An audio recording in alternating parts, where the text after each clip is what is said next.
살펴보고 우리 말씀으로 들어가도록 하겠습니다. 먼저 기원전 1445년에 우리 출애굽 사건이 있었고요. 그다음에 40년 후에 가나안에 들어가죠.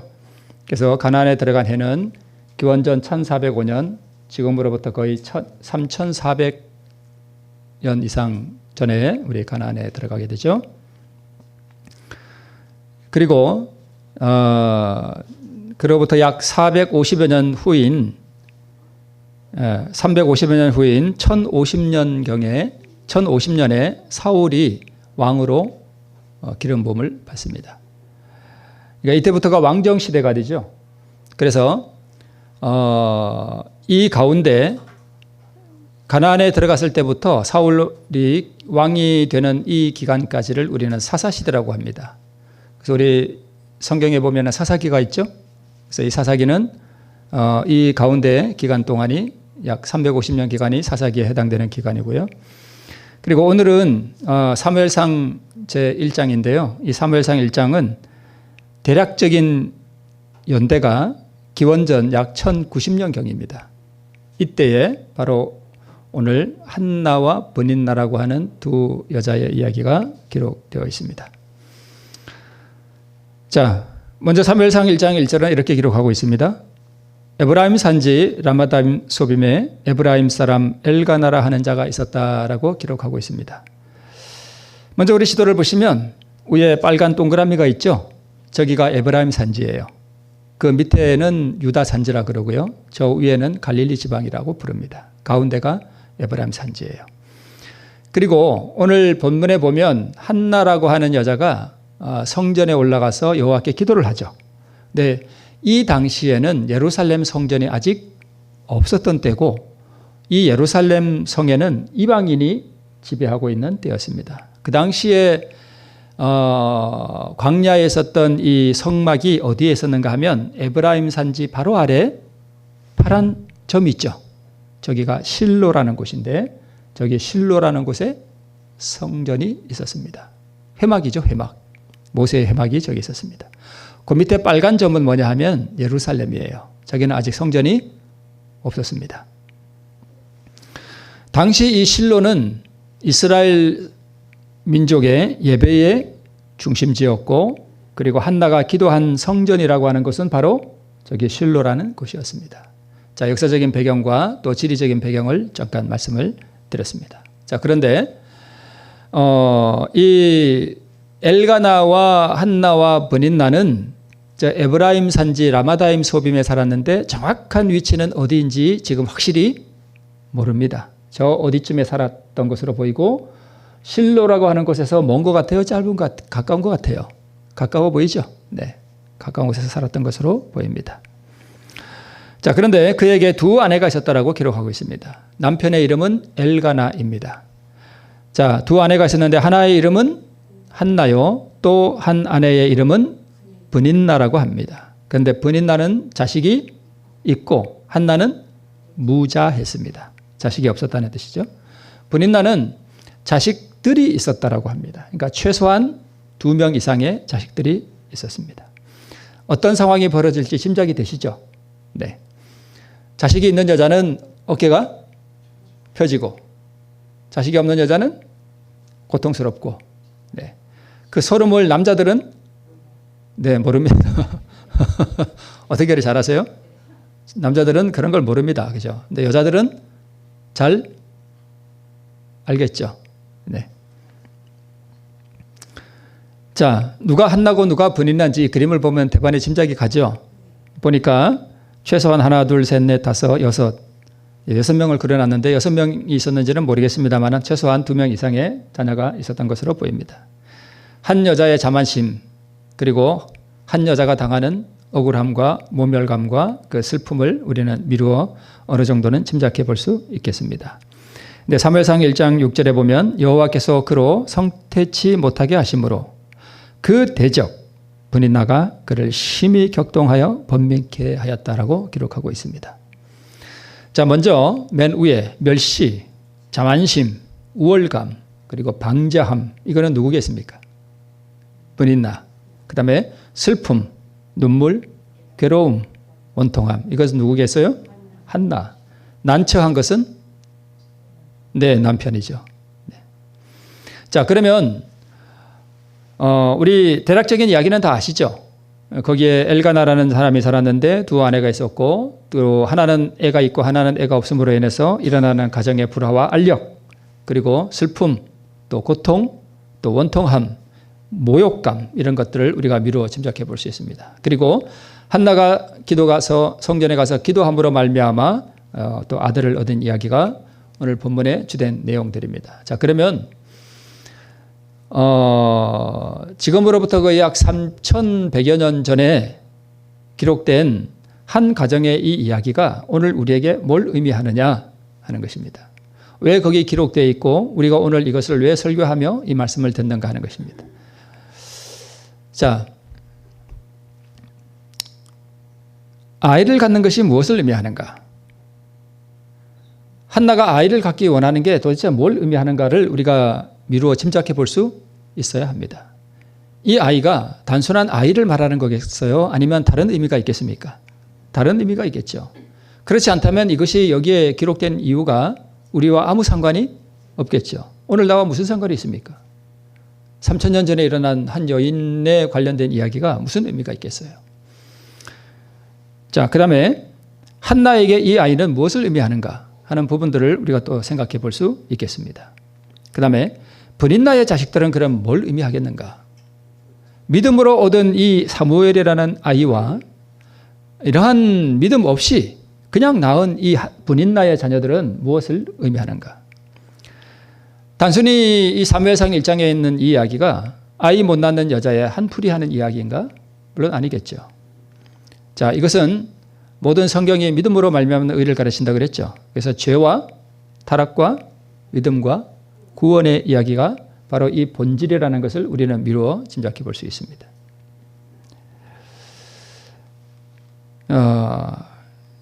그래서 사무엘상 2장 1절에 한나가 사무엘이라는 아이를 얻은 후에 기도를 할 때 이렇게 기도합니다.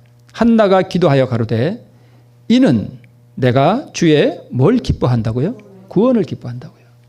그러니까 아이를 얻은 이게 한나는 뭘 의미한다고 기록한 거예요? 구원이었습니다. 그러므로 오늘 이 이야기도 우리에게 무엇을 의미하는가 하면 우리가 구원을 얻는 이야기라 생각해 볼 수 있습니다. 또 그렇게 우리가 해석을 하고 성경을 읽어야 하겠습니다. 한 남편이 있습니다. 엘가나죠. 그에게 한 아내가 브닌나였고 그에게 자녀들이 있습니다. 이 자녀들은 믿음의 자녀일까요? 그냥 육신의 자녀일까요? 육신의 자녀입니다. 육체를 따라 난 자. 아브라함에게 그 사라라고 하는 아내가 있었는데 역시 한나와 같이 아이를 갖지 못했습니다. 자, 그런데 사라가 믿음이 없어서 누구를 줘요? 종을 줬습니다. 그래서 난 아이가 누구예요? 이스마엘이죠. 근데 하나님께서는 이 이스마엘을 뭐라고 표현하셨는가 하면 육체를 따라 낳은 아이라고 말씀하셨습니다. 그래서 동일하게 우리도 그러한 의미에서 영적 의미에서 육신의 자녀들이라고 우리가 생각해 볼 수 있겠습니다. 반면에 한나는 아이를 갖지 못하다가 믿음으로 사무엘을 얻었습니다. 그러므로 이 사무엘이라고 하는 이 아이는 무엇으로 얻은 아들이에요? 믿음으로 얻은 아이. 하나는요? 육체를 따라 낳은 자녀들입니다. 자, 성경에는 이적으로 태어난 이들이 꽤 있습니다. 그렇죠. 자, 먼저 한번 볼까요? 방금 말씀드렸던 이삭이 있죠. 사라가 늙어서 아이를 낳지 못했는데 여호와 하나님께서 친히 나타나셔서 내가 아이를 낳을 것이라고 하는 것을 말씀해 주셨습니다. 그 다음에 삼손이 있습니다. 마노아라는 남자의 아내였는데 아내의 아들인데 이 또한 여호와의 사자가 친히 나타나셔서 마노아의 아내에게 아이를 낳을 것이라고 하는 것을 말씀해 주셨습니다. 또 누가 있는가 하면 침례요한이 그렇습니다. 어머니가 엘리사벳이죠. 이때는 가브리엘 천사가 친히 나타나서 엘리사벳에게 아이를 낳을 것이라는 것을 고지해 주셨습니다. 또 누가 있어요? 예수님. 마리아를 통해서 낳죠. 남자 없이. 네. 이 또한 가브리엘 천사가 수태고지를 했습니다. 자, 그런데 오늘 이 사무엘이라고 하는 이 사람도 또한 아이를 낳지 못했던 한나라고 하는 이 여자를 통해서 아이를 낳게 됩니다. 자, 그런데 위에 나온 이삭이나 삼손이나 심리원이나 예수님과는 뭔가 다른 부분이 있습니다. 그게 뭐냐 하면 이삭이나 삼손이나 심리원이나 그리스도는 물론 아이를 원하기는 했습니다만은 또 그렇지 않은 경우도 있고요. 수동적이었습니다. 그렇죠. 사라가 물론 아이를 원하기는 했지만 한나처럼 그렇게 눈물로 하나님 앞에 구하지는 않았습니다. 다분히 수동적입니다. 그리고 사라 같은 경우에는 아이를 낳을 것이라고 하는 그 말씀을 듣고 나서도 웃었습니다. 그죠? 믿지를 못했어요. 다분히 수동적입니다. 그런데 이 한나라고 하는 이 여인은 적극적으로 아들을 달라고 구했습니다. 그리고 능동적으로 아이를 달라고 기도했다는 부분에 있어서 다른 이적으로 낳은 아이들과는 다른 부분이 있습니다. 위에 네 사람은 수동적인 믿음으로, 이게 물론 잘못됐다는 뜻은 아니고 나쁘다는 뜻도 아니고 부족하다는 뜻도 아닙니다. 그러나 수동적이라는 것이고 이 한나 같은 경우에는 상당히 능동적으로 아이를 구했다는 것을 알 수 있습니다. 그러므로 육체를 따라 낳은 자녀는 무엇을 의미하는가 하면 행함으로 얻는 의를 상징합니다. 믿음과 아무 상관없이, 그렇죠? 그냥 육체를 따라 낳은 아이예요.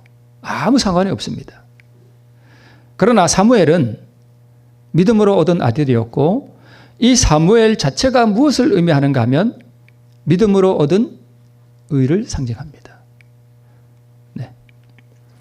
자, 그런데 사무엘상 1장 6절을 보면 여호와께서 그로 성태치 못하게 하심으로 그 대적 분인나가 그를 심히 격동하여 번민케 했다라고 기록하고 있습니다. 자, 그 대적 분인나라고 하는 것이 무엇을 의미하는가 하면, 자, 분인나와 한나라고 하는, 자, 먼저 엘가나라고 하는 이 남편을 우리가 무엇으로 적용해 볼 수 있는가 하면 우리의 영적인 남편이 되시는 그리스도를 상징할 수 있습니다. 그 다음에 그러면 한나와 분인나는 자, 여러분 이 성경에서 믿음으로 우리가 의를 얻는 이 구원의 가장 위대한 진리를 가장 대적하는 그 원수가 무엇인가 하면 행함으로 얻는 의예요. 이게 기독교를 제외한 거의 모든 세상의 종교들이 다 그 영향 아래에 있습니다. 불교 같은 경우에는 뭘 많이 쌓아야 된대요? 뭘 쌓는다 그러죠? 공덕을 쌓는다 그러죠. 공덕. 그러니까 내가 무엇을 이렇게 적선을 많이 하고 무엇을 함에 따라 그게 다 뭘로 쌓이는 거예요? 공덕이 되는 거예요. 그런 걸 다 자기의라 그래요. 그런데 그런 자기의의 정신이 사실은 어디에도 아주 깊숙이 들어와 있는가 하면 기독교의 안에도 엄청나게 깊이 들어와 있습니다. 우리가 잘 모르는 사이에. 거의 정말 많은 부분에 보면 행함으로 말미암는 의, 자기의 공로를 의로 삼는 그러한 일들이 심히 많다는 것을 우리가 알 수 있습니다. 예수님 당시도 그랬죠. 특별히 누구요? 바리새인들. 그죠? 그래서 이 특별히 마귀가 이 교회 안에, 뭐 다른 종교야 말할 것도 없고 이 교회 안에 사람들이 정말 예수님의 공로에 의지하여 자기의 공로를 전부 이 티끌 속에 묻어버리고 오직 예수님의 공로에 의지하여 구원을 얻는 그 복음의 진리를 많이 가려놔 버렸습니다. 사단이 그거 가만 놔두겠어요? 다 막 가려서 막 흐트러 놔버리죠. 사람들이 뭘 못 받게요? 구원을 못 받게. 예, 그렇게 합니다. 그래서 이 브닌나라고 하는 이 아내 자체가 무엇을 의미하는가 하면 의의 원수요, 행함으로 말미암는 의, 즉 자기의 공로를 의지하는 옛날 그 바리새인들의 의, 그걸 상징하는 것입니다. 그러니까 이 바리새인들이 항상 예수님을 뭐해요? 대적하죠. 항상 대적합니다. 그래서 원수지간이에요. 그래서 이 진짜 원수는, 기독교의 진짜 원수는 저게 불교나 무슨 이슬람교나 힌두교나 이런 게 아니에요. 진짜 기독교의 원수는 기독교 안에 있습니다. 얼마 전에 누가 그런 얘기를 했다 그래요. 내부의 어떤 부분적인, 일부분적인 내부의 적이 외부의 많은 적보다 나를 더 어렵게 한다라는 그런 표현을 했습니다. 얼마 전에 누가. 네. 마찬가지입니다. 사단은 이 기독교회 안에 정말 그의 원수를 심어놨습니다. 그래서 오늘 또 여기 보면 한나와 브닌나라고 하는 이 두 여자는 한 집 안에 같이 살고 있고 브닌나가 한나를 대적합니다. 네. 그래서 자기 공로를 의지하는 그러한 것을 상징하는 것입니다. 자, 그런데 자기 공로 또 행함으로 말미암는 의의 표상인 가인이 어린 양의 공로를 의지하고 믿음의 의의 표상인 아벨을 뭐해요? 박해하죠. 죽이죠. 이게 이때로부터 모든 이 성경의 역사가 바로 이렇게 다 진행이 되어 나갑니다. 그래서 오늘 또 이 사무엘상 1장에 있는 한나와 브닌나라고 하는 이 두 여자의 사건을 우리는 이러한 성경적인 큰 그림 안에서 살펴볼 필요가 있습니다. 자, 근데 이 장면은 계속 뭐 된대요? 반복됩니다. 자, 그것은 매년제를 드릴 때는 물론이요, 분위기가 조성되어 브닌나가 그의 경쟁자의 마음에 상처를 입히고 자신을 높일 수 있는 기회가 주어질 때는 언제나 그러하였다. 그러니까 기회가 될 때마다 브닌나는 계속 한나의 가슴에다가 뭘 박아요? 못을 박습니다. 그러니까 이 한나의 마음이 얼마나 슬프고 외롭고 고통스럽겠습니까? 이 여자의 처사는, 즉 브닌나의 처사는 한나에게 거의 참을 수 없는 시련으로 생각되었다. 사단은 할 수만 있으면 하나님의 신실한 자녀들을 화나게 하고 멸망시키기 위하여 그의 대리자를 이용하여 그들을 괴롭힌다. 오늘 여기 있는 이 기록된 증언의 말씀은 그냥 개인적인 것을 기록한 것이지만 진짜 이것을 우리의 경험 속으로 이렇게 확대시켜서 보면 브닌나의 처사는 언제나 믿음으로 말미암아 의롭게 되는 것을 공격하고 하는 그러한 기독교 역사의 큰 투쟁을 의미한다고 우리가 볼 수 있습니다. 이 그림은 제가 많이 말씀드렸던 가운데 있는 사람은 다윗이고 저 왼쪽에 돌 들고 던지는 사람은 누구 같아요? 시므이죠, 당연히. 네. 억울한 누명을 쓰고 다윗은 다윗 이야기죠. 억울한 누명을 쓰고 마음이 상하였고 비난의 말이 그의 마음을 깨뜨렸다고 그는 말한다. 그는 미쳐나갈 만큼 자극을 받았기 때문에 참을 수 없는 분노의 감정을 나타내고 격노한 감정을 터뜨려서 복수를 하려 했더라도 별로 놀라울 것이 없는 일이었다. 그러니까 다윗은 이 시므이를 그냥 단칼에 쳐도 잘못한 게 없는 거예요. 그죠? 그러니까 지금 이 다윗의 경험과 한나의 경험이 뭐예요? 같은 거죠. 같은 경험이에요. 정말 고통스러운 그런 경험을 하고 있는 것입니다. 깨어진 마음과 눈물진 감정으로 단 한마디의 불평도 없이 그는 영광스럽던 지난날을 돌아보고 자신의 지은 죄들을 생각하면서 그는 살기 위해 도망을 계속 하였다라고 기록하고 있습니다. 자, 이제 본격적으로 사람을 대적하지 않는 다윗의 믿음과 이 한나의 믿음이 같은 것을 우리가 알 수 있습니다. 한나는 브닌나를 대적해서 싸웠다는 말이 성경에 기록되어 있지 않습니다. 하나님께서 다윗을 골리앗과 싸우러 군사로 이렇게 보냈을 때에 사단이 먼저 작전을 짜죠. 이 믿음의 다윗이 골리앗을 바로 상대하면 자기가 질 것을 분명히 알았기 때문에 누구를 보내요? 형 엘리압을 보내죠. 그래가지고 다윗을 무장 해제시키기 위해서, 그의 믿음을 깨뜨려 버리기 위해서 그렇게 합니다. 그때 다윗이 엘리압과 싸워요, 안 싸워요? 안 싸우죠. 그래서 이 성경의 원리들이 이렇게 보면 다 그렇게 원리들이 이어지는 것을 우리가 볼 수 있습니다. 그래서 분인날을 대적하여 대꾸했다는 말이 성경에 기록되어 있지 않습니다. 그리고 한나의 그러한 이 1년의 사무엘이라는 이 아이를 얻는 그 과정을 보면 한나가 어떤 여자인지가 거기 이렇게 드러나 보입니다. 분인나와 대판 한번 싸웠음에도 불구하고 성경에 기록되어 있지 않았던 것이 아니라는 것이 이 한나의 그 이후의 행적 가운데 잘 나타납니다. 그는 그 문제를 가지고 분인나와 싸우지 않고 가지고 하나님 앞에 가서 뭐 했대요? 울었대요. 하나님 앞에 가서 울었습니다. 자기의 그 원통함과 자기의 그 서러움과 그 슬픔을 가지고 하나님 앞에 나갔습니다. 그래서 대적이 많고 이 자신을 격동하는 자가 있을 때에 어떻게 기도해야 하는지를 이 한나는 그래서 배웠습니다.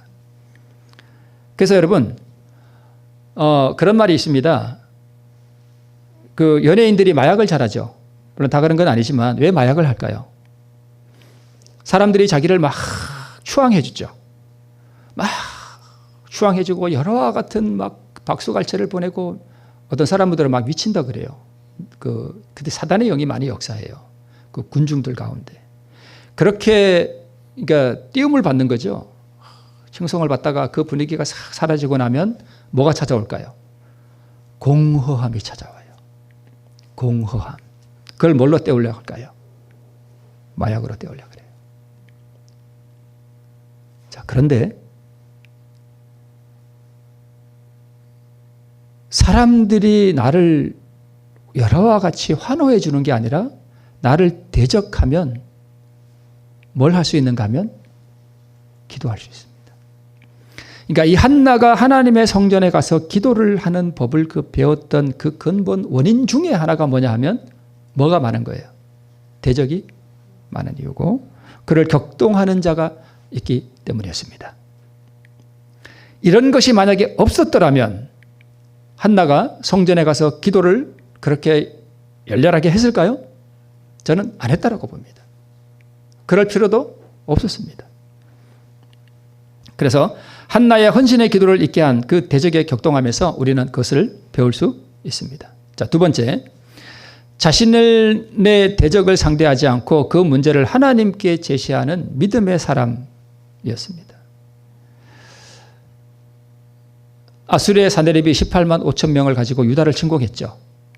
성을 포위하고 백성이 듣는 데서 하나님과 왕을 모욕했습니다. 그 우리 사건 아시죠? 제가 이거 한번 설교한 적도 있는데 랍사게가 그렇게 했죠. 백성들이 낙담하고 자포자기하도록 유다 방언으로 이야기를 합니다. 왕과 백성과 하나님 사이를 이간질하고자 하는 사단의 술수가 여기 기록되어 있습니다. 이것은 오늘날 사단이 자기 대리자를 통해 믿음의 사람들을 사이에 이간질과 가슴에 상처를 주는 모든 언행들을 상징하는 것입니다. 한나와 분인나의 경험, 우리 모두의 경험 가운데 이런 것들을 우리가 볼 수 있습니다. 자, 그런데 랍사게가 성을 바라보고 유다 방언으로 백성들이 낙담하도록 이간질하는 그런 말을 할 때 백성들이 잠잠하여 한 말도 대답지 아니하였습니다. 이는 왕이 그들에게 명하여 대답하지 말라 하였음이었더라.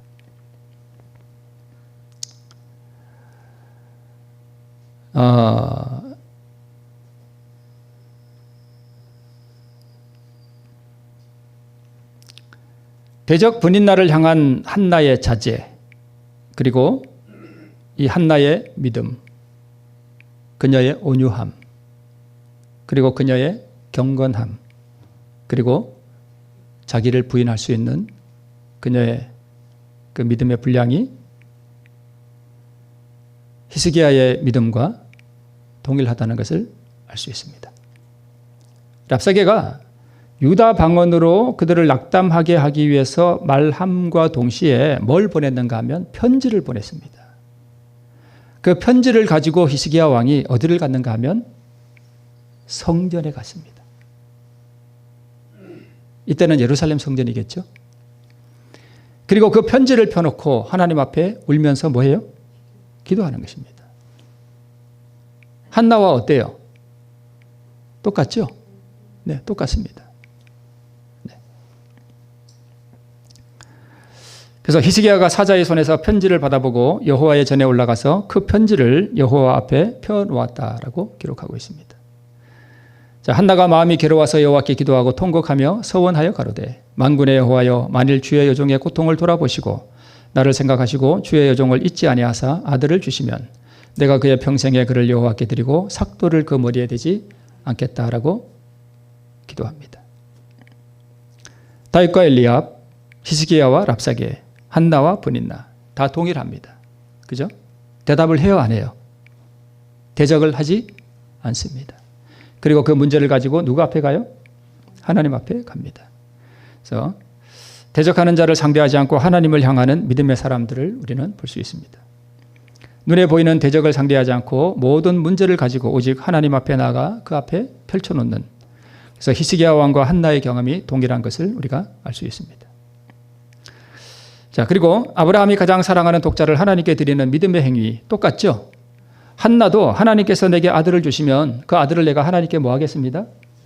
바치겠습니다. 드리겠습니다. 하나님께서 주시는 가장 소중한 이 축복을 하나님께 드리는 것입니다. 이삭은 예수님을 상징하고 의를 상징함과 동시에 아브라함 개인에게 있어서는 뭘 상징하는가 하면 그의 자아였습니다. 하나님을 더 사랑하느냐, 내 자식을 더 사랑하느냐 하는 그 투쟁이었습니다. 두 가지가 동시에 나타납니다. 한나에게서도 마찬가지예요. 사무엘이라고 하는 이 아들은 의를 상징함과 동시에 한나 개인에게는 뭐예요? 자기의 자아예요. 그렇게 원하던 그 얻은 아들이 얼마나 귀하겠어요. 그걸 하나님께 드리는 것입니다. 이것을 우리는 자기 부인 혹은 자아폭이라고 우리가 그렇게 늘 들어왔습니다. 예, 말씀드렸듯이 그렇습니다. 그러므로 이 믿음의 행위는 완전한 자기를 부인하는 행위였습니다. 행함으로 온전케 되는 믿음을 상징하는 것이었죠. 자, 그다음에 세 번째, 상처에 소금을 문지르는 사람을 향해서도 온유함을 유지하는 자기 부인의 정말 믿음의 여인이었습니다. 누가요? 한나가요. 왜 그런가 하면, 자, 다른 아내에게서, 다른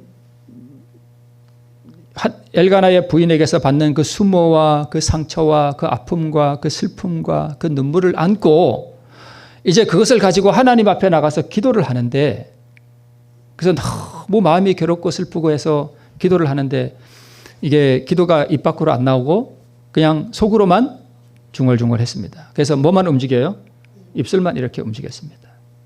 그런데 마침 그때 엘리 제사장이 그 성전 자기 그 의자에 이렇게 앉아 있다가 한나가 기도하는 모습을 이렇게 보게 됐습니다. 근데 한참 이렇게 보고 있는데 그 마음이 괴롭고 슬픈 여자가 기도하는데 입술만 막 그러니까 뭘 먹은 줄 알았어요? 술 먹은 줄 알았습니다. 그래서 나무랐어요. 왜 술 먹고 교회에 와서 주정을 떠냐? 그 얘기예요. 제가 예를 들어서 우리 성도 중에 누가 이렇게 다윗 한나처럼 마음이 너무 슬프고 괴로워서 이렇게 성전에 와서 기도하는데 제가 그걸 나무랐다 그래 보세요. 어떤 기분이 들겠어요? 에라이 이러면서 확 엎어버리지 않겠어요? 내가 지금 이렇게 마음이 괴로워 성전에 기도하는데 담임 목사가 알아주지도 않고 나보고 집사님 술 먹었어요? 하고 이러면 그거 얼마나 난처하겠어요. 이 상황을 우리가 그대로 이렇게 엮어서 우리 상황으로 가져와 보면 이거는 정말 한나가 이 엘리 제사장한테 막 대들어도 엘리가 할 말이 없을 정도로 그런 상황입니다. 자, 이 그림이 그걸 적절하게 묘사하고 있죠. 엘리라고 하는 제사장의 참 그림을 잘 그렸어요. 누가 그렸는지. 엘리 제사장의 표정이 어떤 것 같아요? 비꼬는 듯한, 저 여자가 저 술을 먹고 와서 교회에서 저렇게 주정을 불고 있네 하고. 근데 한나는요, 지금 마음이 괴로워서 슬픔 가운데 지금 기도하고 있습니다. 엘리가 그에게 이르되 내가 언제까지 취하여 있겠느냐? 포도주를 끊으라. 술 좀 끊어라. 집사님 술 좀 끊으세요. 이렇게 나무랬습니다. 가슴을 찌르는 거죠. 그냥 마음이 기쁨 가운데 와서 그랬다면 또 다른 문제겠지만 정말 마음이 슬프고 괴로운 가운데 이런 비난의 화살이 두 번 또 꽂히면 어떻게 될까요? 소금을 그냥 피부에 이렇게 문지르면 아무렇지도 않습니다. 그런데 이미 난 상처에다가 대고 문지르면 어떻게 돼요? 참 쓰라리죠. 그런 것입니다. 포도주를 끊으라 그랬습니다. 대적 분인나로부터 당하는 수모와 원통함에 이어서 이제는 제사장으로부터 술을 먹고 성전에서 주정하는 악한 여자로 지목을 받았습니다.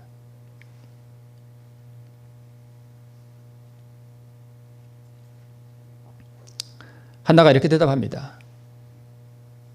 나의 주여, 그렇지 아니하니이다.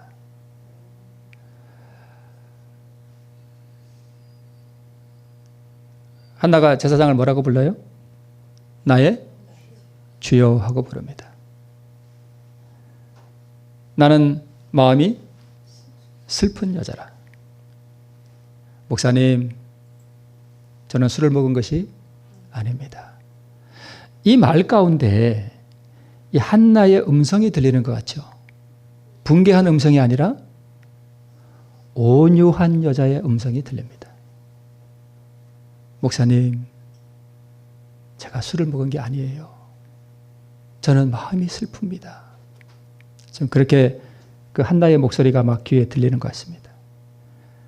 포도주나 독주를 마신 것이 아니요 여호와 앞에 나의 심정을 통한 것뿐이오니 당신의 요정을 악한 여자로 여기지 마옵소서. 내가 지금까지 말한 것은 나의 온통함과 격동됨이 많음을 인함이니이다. 라고 말을 합니다.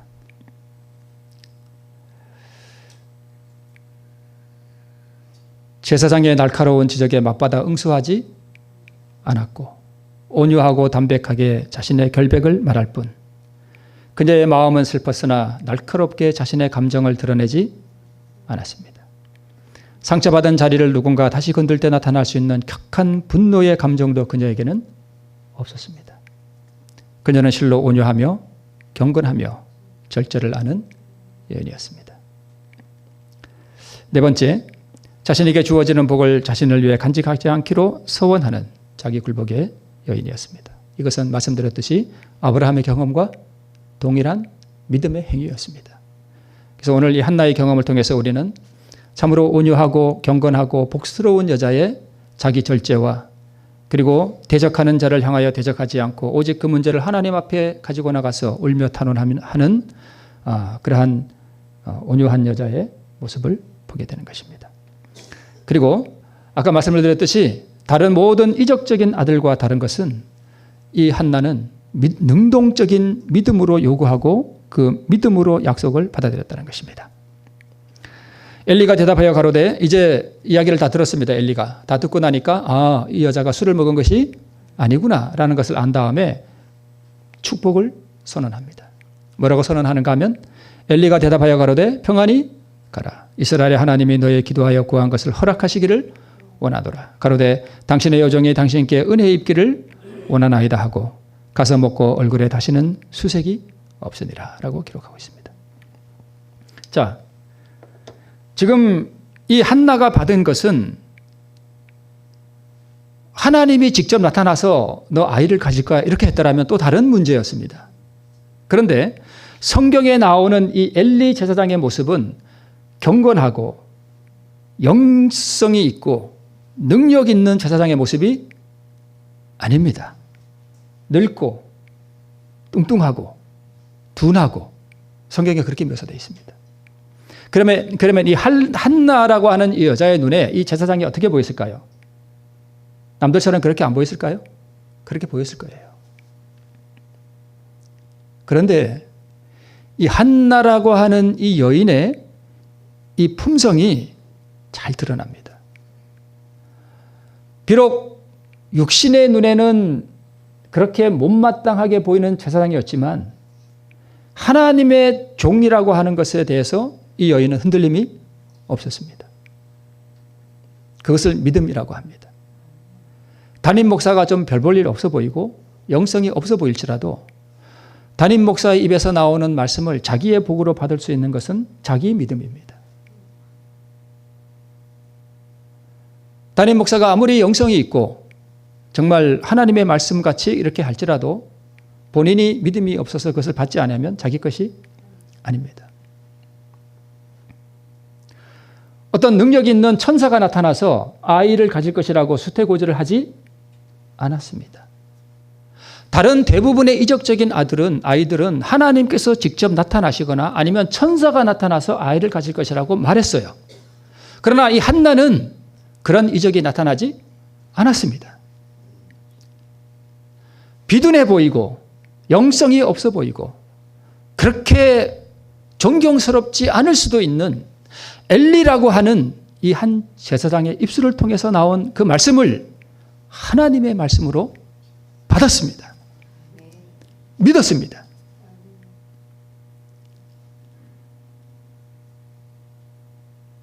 그리고 그 전에는 슬퍼서 뭘 하지 않았는데 먹지를 않았다라고 기록되어 있습니다. 그런데 이제는 가서 먹고 얼굴에 다시는 수색이 없었다라고 기록하고 있습니다. 수색이 뭡니까? 슬픈 근심의 그 색깔이 있죠. 이렇게 이런 게 없이 그 다음에 어떻게 됐다는 얘기예요. 이 엘리 제사장의 그 축복의 말을 자기 것으로 믿음으로 받아들인 이후에 집에 가서 그날 이후로 그 남편 눈에 이 한나의 모습이 너무 명랑한 거예요. 밝고 명랑하고 사람이 완전히 바뀌었습니다. 물론 그 이전에 슬픈 기색이 있을 때에도 믿음이 없는 것은 아니었고 온유함이 없는 것은 아니었습니다. 그러나 이 엘리 제사장의 이 말 통해서 나타나는 이 하나님의 말씀을 믿음으로 받은 이후에는 더 이상 다시는 수색이 없었습니다. 그래서 엘리의 축복 기도가 자신에게 이미 이루어진 줄로 믿어버렸습니다. 이게 성경이 말하는 믿음입니다. 우리는 이런 믿음을 성경에서 아주 많이 볼 수 있어요. 아직 이루어지지 않은 일을 이루어진 사건으로 보는 능동적인 믿음의 여인이었습니다. 이런 믿음을 가졌던 사람이 누구냐 하면 베데스다 연못가의 중풍병자였어요. 내가 낫고자 하느냐? 내 자리를 들고 걸어가라 하는 이 예수님의 말씀을 뭐 했어요? 받아들였죠. 내 자리를 들고 걸어가라 하는 이 말씀을 들은 다음에 저기 예수님 저 좀 일으켜 주시면 제가 걸을게요. 이렇게 하지 않았습니다. 한나가 엘리 제사장님 뭐 말씀은 좋은데 제가 이렇게 배가 좀 이렇게 튀어나오거나 갑자기 무슨 이적이 나타나서 이렇게 되거나 좀 그런 거 보여주시면 제가 믿을 수 있잖아요. 그죠? 그죠? 근데 그런 게 아니잖아요. 자, 아직 나는 누워 있어요. 그런데 일어나서 뭐 하래요? 자리를 들고 집으로 걸어가래요. 나는 아직 안 나왔어요. 그죠? 그런데 뭐 해요? 그냥 일어나는 거예요. 그걸 능동적인 믿음이라 그래요. 약속의 말씀에 의지하여 그 일이 이루어진 것으로 받아들이고 믿음으로 행동하는 믿음, 이것을 능동적인 믿음, 이것을 제가 언제 한번 말씀드렸죠. 홍해의 믿음과 요단강의 믿음 혹시 기억나시나요? 자, 요단강에 들어가라 그랬는데 요단강이 아직 갈라지지 않았습니다. 그런데 뭐 하래요? 들어가래요. 그럼 들어가요. 그러면 뭐예요? 갈라져요. 최근에 제가 누구라고 말씀을 드릴 수는 없는데 어떤 분이 어떤 분한테서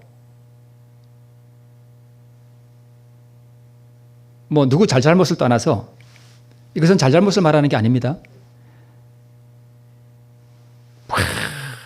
이게 이렇게 됐습니다. 뭔지 아시죠? 상대방이 어떨까요? 미울까요? 이쁠까요?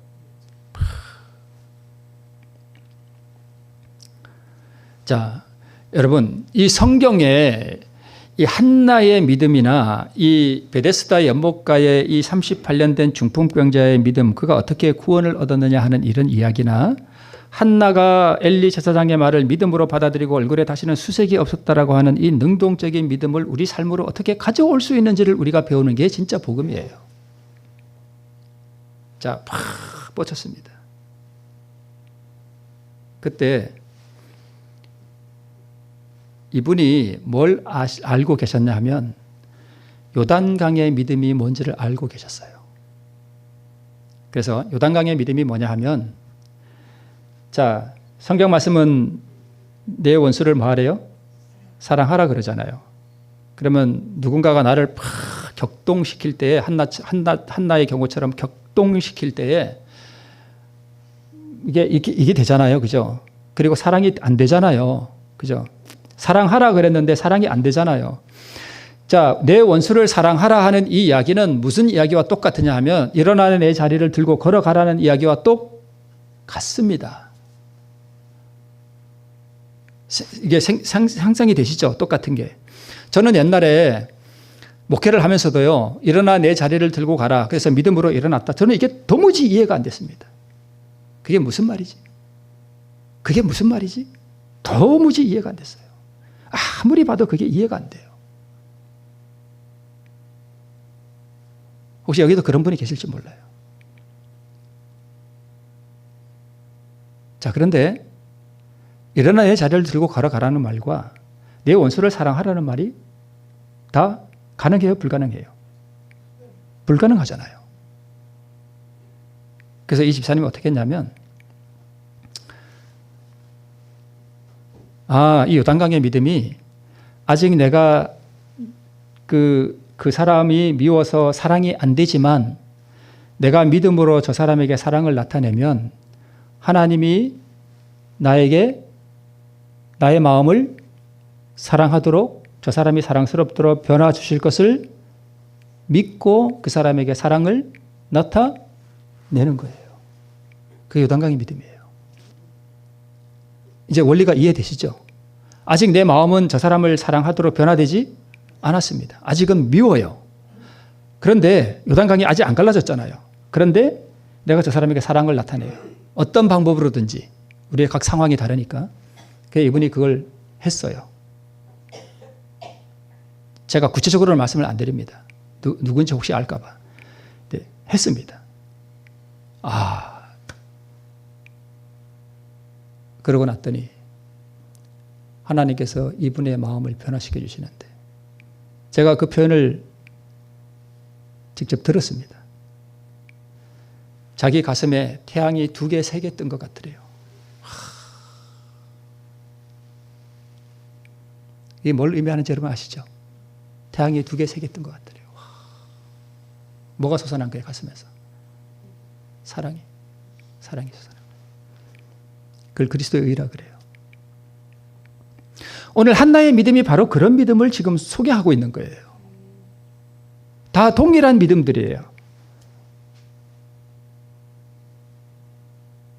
여러분 이해되시죠? 무슨 뜻인지. 이렇게 말씀을 드리면, 전에도 베데스다 연못가에 제가 한번 설교를 했거든요. 그죠? 이게 한 번 들어갖고 이해가 잘 안 될 수도 있어요. 자, 오늘 요단강의 믿음, 또 베데스다 연못가의 믿음, 또 한나의 이 능동적인 이 믿음. 그렇죠? 네. 아직 이루어지지 않았지만 그것이 이루어진 것으로 그냥 믿어버린 거예요. 네.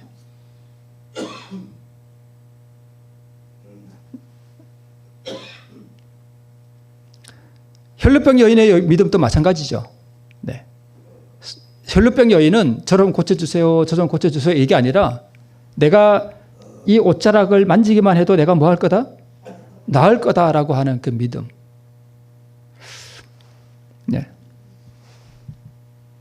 예. 앞에 우리 그림 제가 말씀드렸던 거죠. 내 자리를 들고 걸어가라.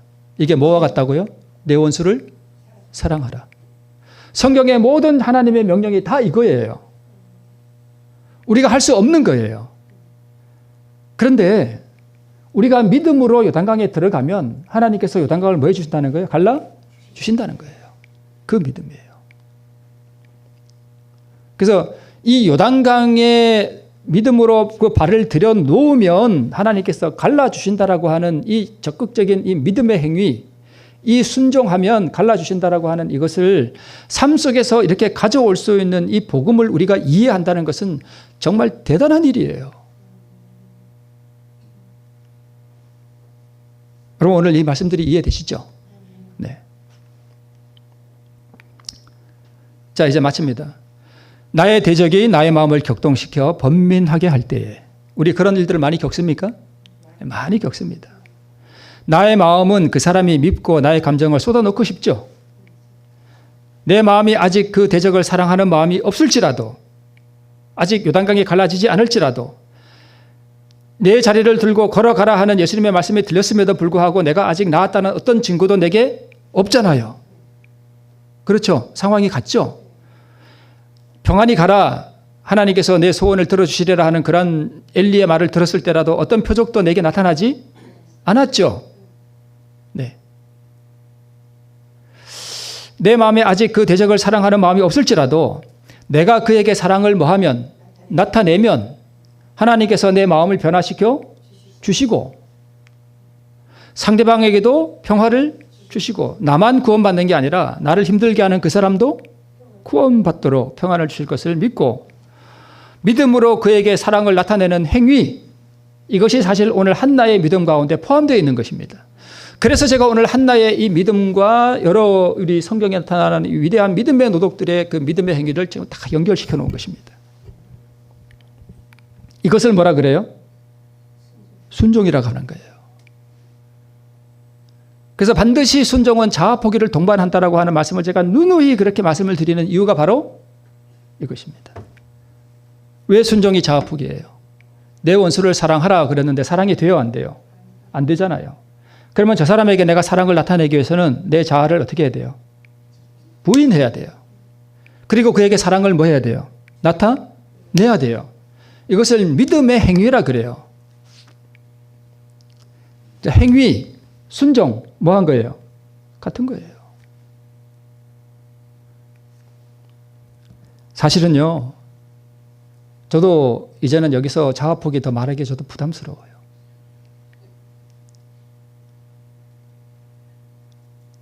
저의 고민과 고충을 여러분은 아시나요?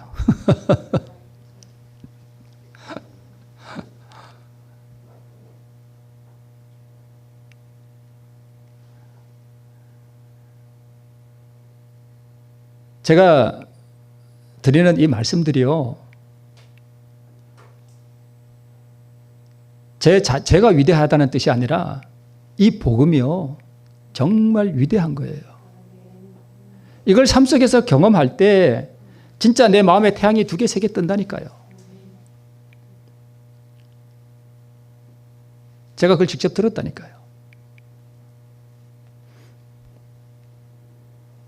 한나는 이 믿음으로 엘리의 말이 자기에게 이미 이루어진 것으로 믿었으므로 그녀의 마음에서 격동됨도 사라지고 슬픔도 사라지고 그 얼굴에 다시는 수색이 없었습니다. 이것을 구원하는 믿음이라고 합니다. 이제 마지막입니다. 나를 번민케 하는 대적을 향하여 반응하지 않는 온유함. 분인나 뒤에 누가 있다는 것을 한나는 알았을까요? 사단이. 망토 여러분 아시죠? 다 기억나시죠? 네. 그래서 모욕과 상처를 가지고 오직 하나님 앞에 나가서 토로했습니다. 자신을 드리는 소원과 함께 주시는 은총도 바치는 완전한 자기 굴복을 이 한나는 했습니다. 아브라함의 믿음과 같은 그러한 자기 굴복을 아브라함은 아이를 가진 다음에 했고 한나는 태어나기 전에 바쳐버렸습니다. 제가 여기 와서 처음에 그 시대소망 할 때, 시대소망 제5장 봉헌식 할 때 제가 그런 말씀 드렸습니다. 여기 처음 왔을 때. 그 봉헌식이 뭘 의미하느냐? 자기 굴복을 의미한다. 우리 자아를 하나님께 바치는 걸 의미한다. 제가 그때 말씀드렸는데 기억은 혹시 안 나실 겁니다. 이미 받은 상처에 소금을 문지르는 이에게도 그런 뭘 드러냈어요? 온유와 자제력을 드러냈습니다. 제가 저를 두고 하는 말은 아닌데요. 가급적이면 담임 목사와